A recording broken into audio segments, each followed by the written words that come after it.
These are the books I read in January. Let's talk about them. The very first book, I'm going to go in order of the books I read, like in the order that I read them. And a bunch of these are from the library, so I don't have physical copies. A lot of these are stand-in copies, and a bunch of them were on Audible. So I'll pop up the image for each book so that you can physically see what it is I'm talking about. Here in my office right now, library behind me, which is fun. Need to get library shelving, which is going to be helpful. I'll get that some other time. So the first thing I read was Temporal. Temporal is an Audible original, and I've got all the information here on my iPad. Let's see. So Temporal, Audible original it's a group of people.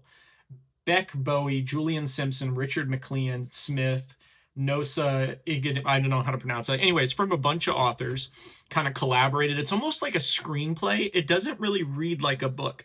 It reads like a screenplay. It is so fun. It's short. It's the way I was like, I'm kind of in a slump a little bit when the year started. I was like, I want to kick off the year.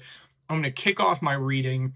So the first ton of books I read were just like slump busters. They were quick books that were just so fun. Temporal has got to be a required listen for anybody that loves thrillers, anybody that loves sci-fi. The premise is so cool. So here's the premise.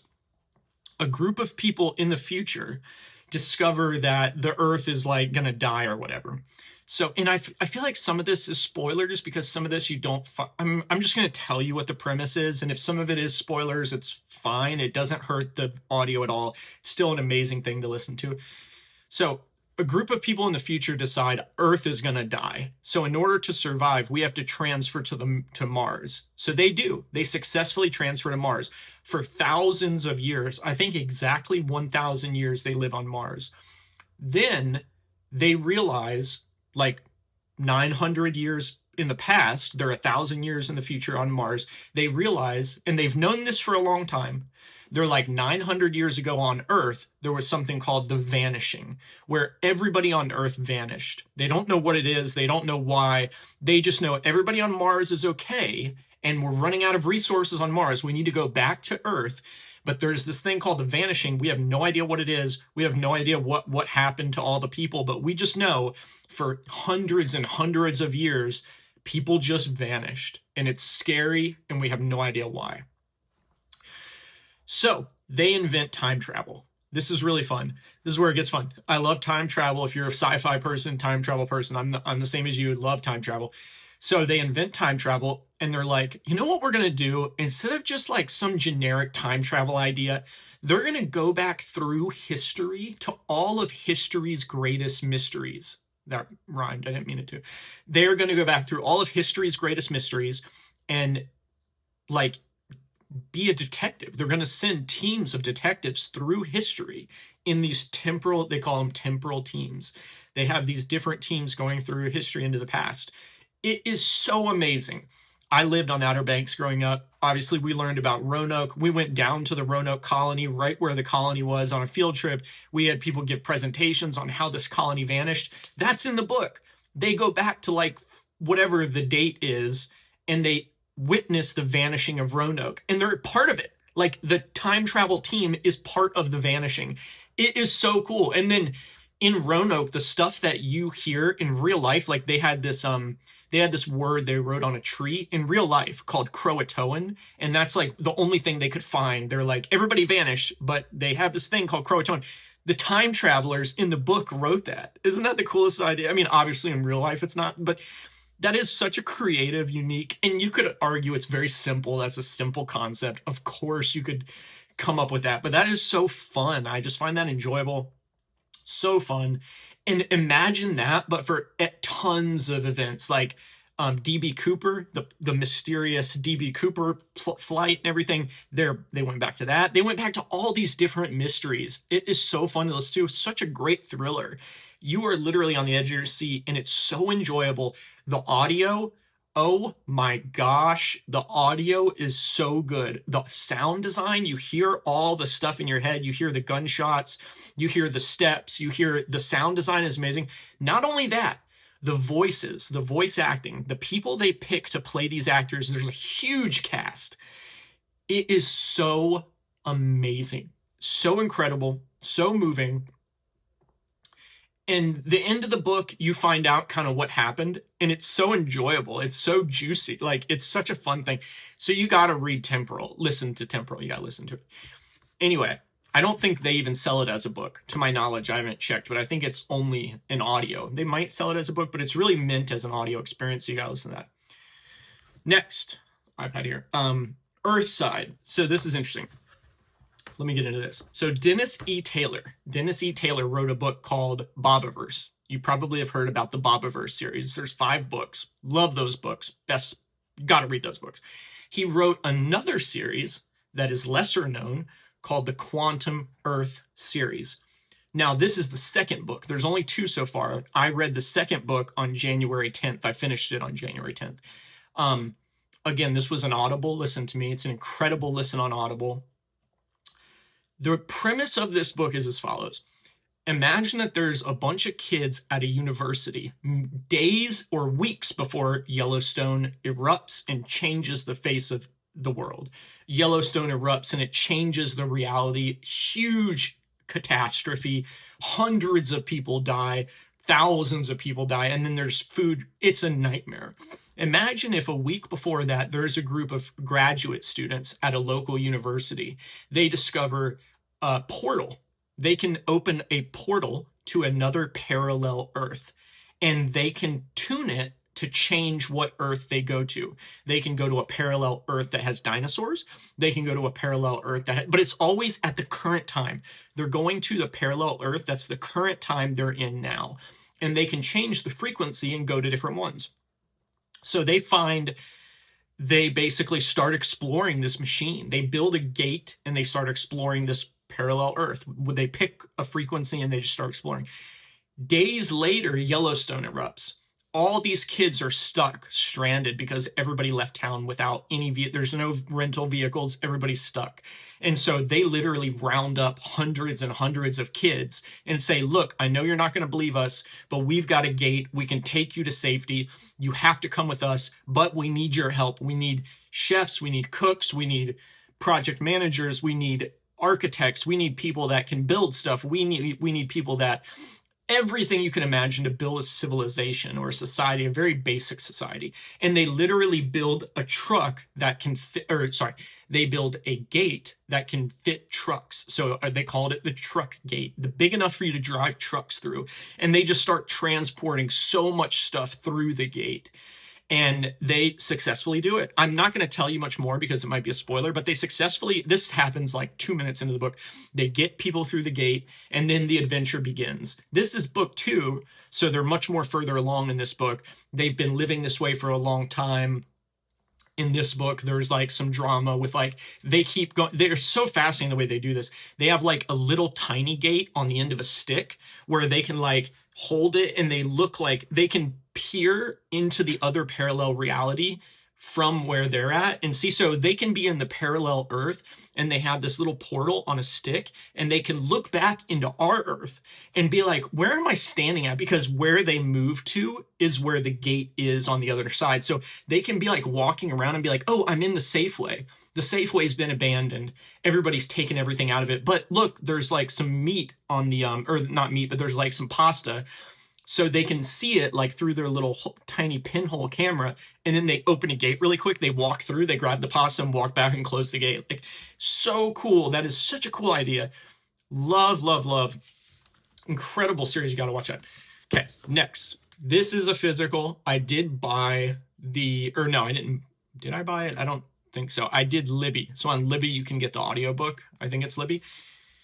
The audiobook of this is great. I did read it halfway and listen to it the other half. This is an incredible, incredible book, Book of Doors. Here's the premise. I'm not necessarily going to read it. I don't think it is helpful if I just read the description, because you can do that yourself. But here's what happens.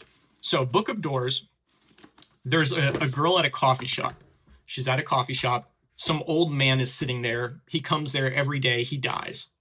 He's got a little gift for her, though. He says, give this to whatever her name is, Jane, whatever. She picks it up. It's a book. It's a little book. And that's it. She just picks up this book. She goes, okay, whatever. I'm super sad about my friend. I've seen this guy for months and months and years. I'm sad that he died. I'm going to take this book home. they find out, and this isn't a spoiler, this is all in the description, they found out this book can actually transport you through doors. So you can hold the book in one hand, think about somewhere, open the door, and then you go through a door in the other way. So there has to be a door. So you can't just go into open space like with the previous book. You can't just make a gate out of nowhere. There has to be a door. So you can think about somewhere you want to go, and then there's a door that you can open that's closest, if that makes sense. This is just, and again, Lee Child, at the top of Lee Child, who wrote the Reacher books, he says, a stunning fever dream. This book does read kind of like a fever dream. So good magical realism, hardcore fun, hardcore excitement, hardcore like love. There's some love in there. There's some romance. There's everything you could possibly imagine. And it's so, so enjoyable.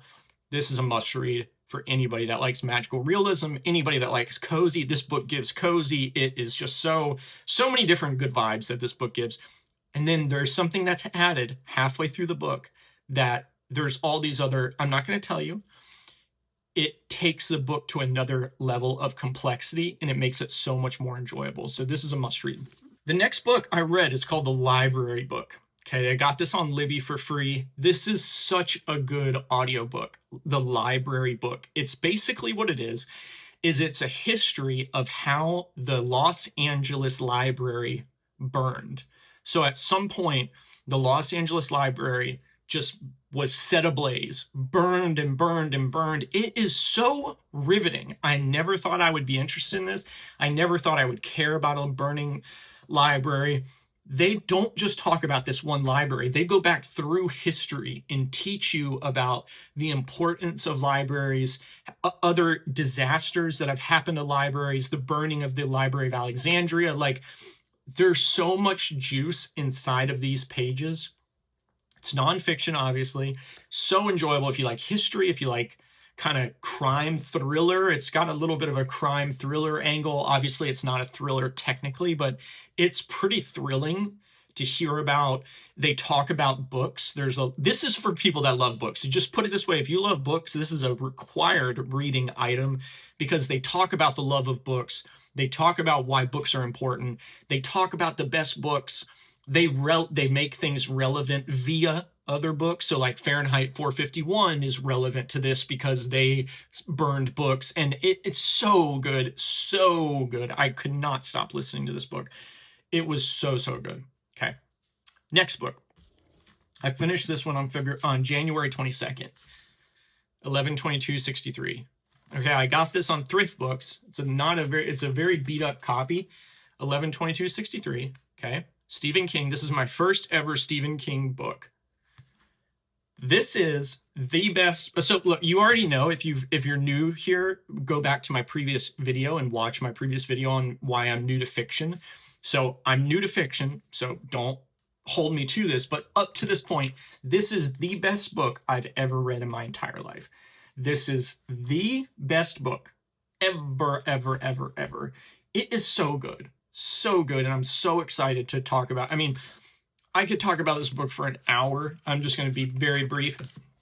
You probably have already read this. You probably already know the premise. The premise is as follows. There's a teacher who has a friend that runs a diner, Al.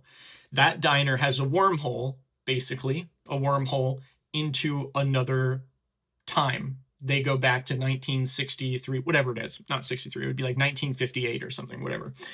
And that's it. That's the premise. You go through this wormhole. You can go back to 1958. And when you come back up, you're back into the present.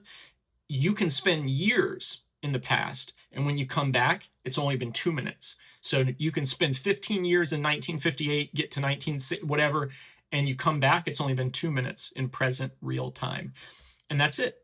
So starts a journey. So from that point starts the most beautiful, the most romantic, the most thrilling journey of any book I have ever read in my entire life. This is a required read. If you have not read this, I am personally offended. If you have not read this, I'm personally offended. Must read. I don't care if you don't like Stephen King. I don't like horror. If you don't like horror, that's fine. This is historical fiction. There's nothing horrific about this. If you don't like historical fiction, read it anyway. If you don't like Stephen King, read it anyway. If you don't like fiction, this will be the best book you've ever read, even if you don't like fiction. It is so good. And I could go on and on talking about the love story, the romance, the way the writing. So let me just say one thing. The writing, the way he wrote this book, the writing style, it is so, here's the way I described it to somebody. You know how like when you're a kid, and this is weird, but just hear me out. You know how when you're a kid and you go, you're like running around outside in like the yard, and it's like pouring sweat in the middle of summer, and you're so thirsty, and you run over to the water hose. And I know this is like maybe unsanitary, but every kid did this, especially in the 90s. And I was born in 88, so definitely. You drink from the water hose and you're like, oh my God, it's so good. It's so refreshing. You needed that water hose because just one cup of water would not be sufficient. You needed to drink all the water, and then you needed to spray the water all over yourself, and then you needed to spray your friends. That, I know that's a very strange analogy or whatever. That's how the prose in this book felt like that. The writing is so simple, so clean, yet so sophisticated. It's not sophisticated, yet it is sophisticated. It's not litfic. It's hard to describe how refreshing the writing in this book is. It's impossible for me to describe unless you've read it. Must read, must read.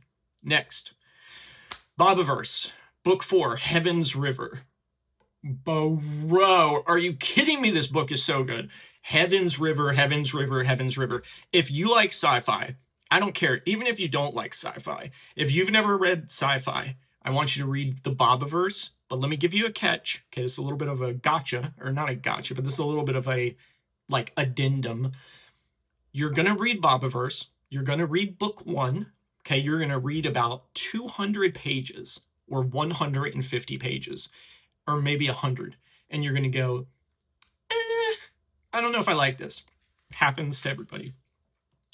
The book of Bobiverse and the book series of Bobiverse is not the same as the first 100 pages of setup at the beginning of the Bobiverse book 1. Just promise me you will read through that 100 pages to get to the good stuff. You know, skip to the good stuff kind of vibe. Like, this series is so good. It's like infinite resources, project manager in space, realistic, what you and I would do, feels realistic. Everything feels so realistic. In I'm just going to tell you what happens in Heaven's River because it's not a spoiler, because who gives a fuck? It's not like secrets. I'm not going to tell you the secrets at the end of the book. In Heaven's River, these Bobs, at this point, there's many generations of Bobs, like hundreds and hundreds of generations of Bobs, because they can replicate. They're in space probes and they can replicate so good. I know what I'm saying sounds like it's not that interesting. It's so fucking juicy. Oh my God, it's so juicy. Heaven's River, what happens? They discover there is a alien blip. Like, you know how in space everything is like radar? Like everything you would hear is just like radar. Or there's like a word for it. There's a word for the study of space via radio waves. I forget the word for it. It's not radio. I forget the word. So there's that study of space via radio waves, or like network, kind of via network kind of radio wave type things. So in space, you would just see a planet is giving off a ping, like ping, ping. Like there's this weird radio wave thousands of miles away. Let's go check it out. And they do. They go check it out, and they find a alien superstructure. Now, Google superstructure. There's a bunch of types, obviously, but the type that they find is a like torus. I don't know, maybe that's like not the right term, but it's like a tube, a very long tube that goes around the sun in this alien system. They have no idea what it is. Inside of this alien superstructure, there is a civilization. They have to break, and I'm not going to give you spoilers, they have to break in and they have to get back a friend of theirs who has been kidnapped by this civilization. Not everybody, just a couple people. And nobody knows about it. Nobody knows who they are. And they have to do the greatest adventure ever written in order to get their friend back. I was on the edge of my seat. The last few hours of this book, I listened to this on Audible.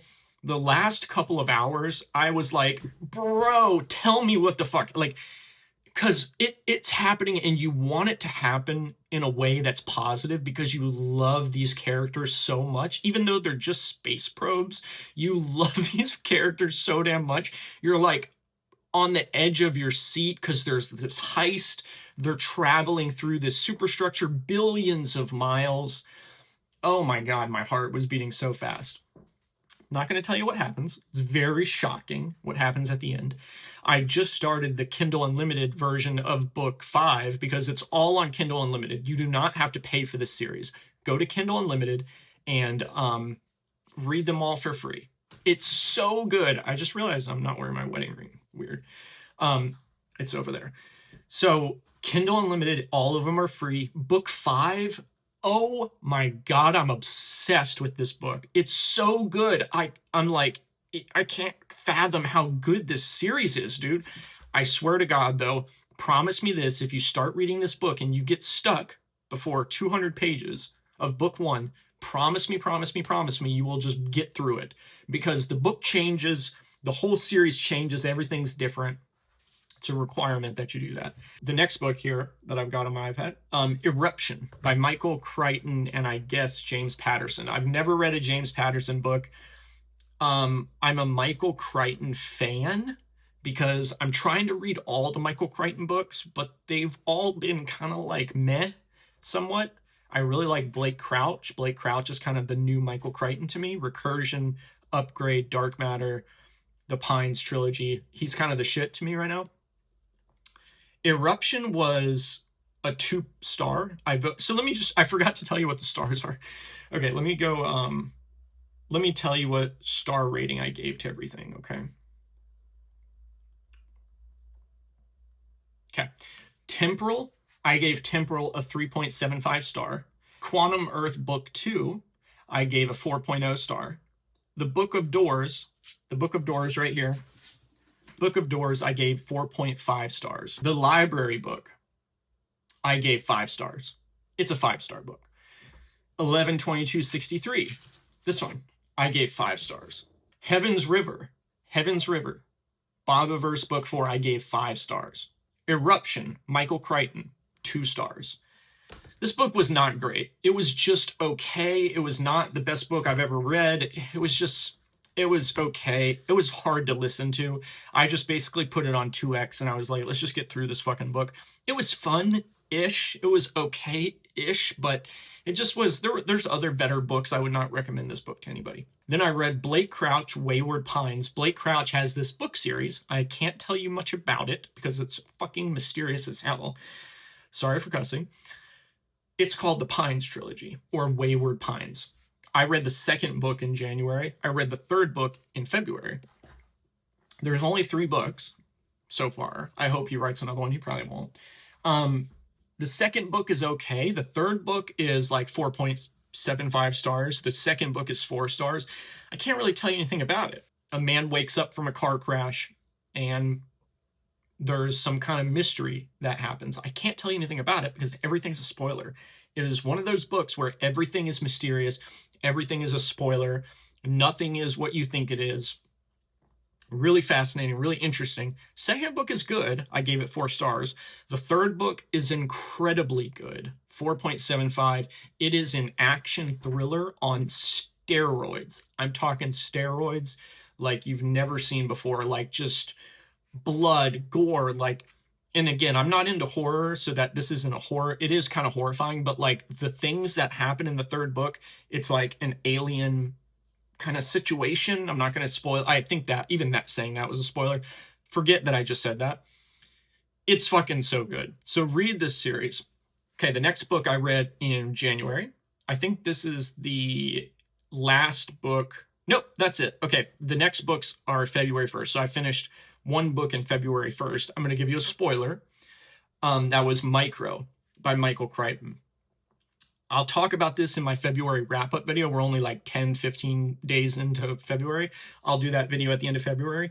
But this book was just okay. I gave it 3.5 stars. Anyway, I'm going to stop there because all the other books I finished in February. So Going back through them, Temporal, 3.75 stars. Earthside by Dennis E. Taylor, 4.0 stars. The Book of Doors by Gareth Brown, 4.5 stars. The Library Book by Susan Orlean, 4.75 stars. 11/22/63, Stephen King, 5 stars. Best book I've ever read in my entire life. Heaven's River, Bob Evers, Book 4, 5 stars. The best series. It is the best series I've ever read in my entire life. Eruption, Michael Crichton, 2.0 stars. Wayward, Blake Pines, Wayward Pines number 2, 4.0 stars. And that's generous. I think it's really a 3.75 stars, but generally 4.0. So that's it. Like and comment, subscribe to the channel. Let me know what you were reading in January. I'd love to hear. Comment down below. Let me know. Love book recs. If you have any recs for me, anything relevant to what we talked about, or even just totally random, I'm going to give you a little spoiler on some stuff I'm reading right now. This is kind of way out of left field, but I'm reading Yellowface by R.F. Kuang. Remarkably Bright Creatures, which I'm loving so far. Tomorrow, Tomorrow, and Tomorrow. Loving this. And A Great Big Beautiful Life by Emily Henry. Again, I know these are very different. These books are very, very different. I talked a lot about thrillers in this video because January I was in a slump, and thrillers are a great way for me to bust out of a slump. But now I'm reading a lot of lit fic, a lot of enjoyable, just kind of calm, slow-paced books. So far, these books, these 3 or 4 books here, are fucking incredible. I am obsessed with all these books. I'm excited to talk about them. These will all be at the end of February in my February recap video. That's it. See you in the next one.